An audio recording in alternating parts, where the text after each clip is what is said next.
घड़ा चढ़ के मारबो बरियारी रे छूट जी तो कैल रंगदारी रे घड़ा चढ़ के मारबो बरियारी रे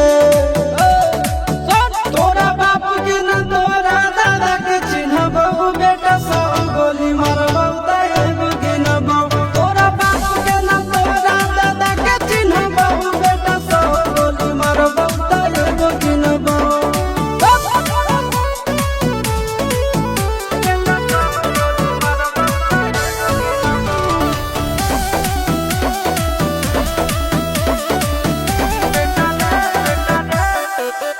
बेटा रे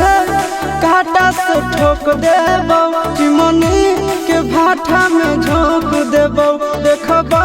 कवन बाप बचैतौ तोरा प्रशासन के गाड़ी भी रोक देबो बेटा जी सुनो बेटा रे काटा से ठोक देबो चिमनी के भाठा में झोंक देबो देखबो कवन बाप बचैतौ तोरा प्रशासन के गाड़ी भी रोक देबो तोरा जैसन के हम खड़े खड़े गिनबो बेटा सौ गोली मारबो तैगो गिनबो तोरा बाप के न तोरा दादा के चिन्हबो बेटा सौ गोली मारबो तैगो गिनबो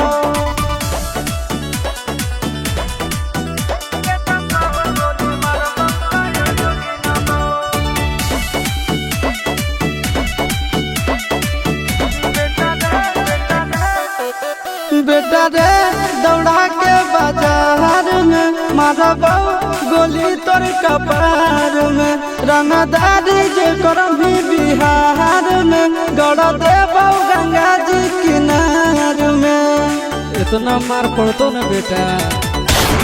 बेटा रे दौड़ा के बाजार में मारबो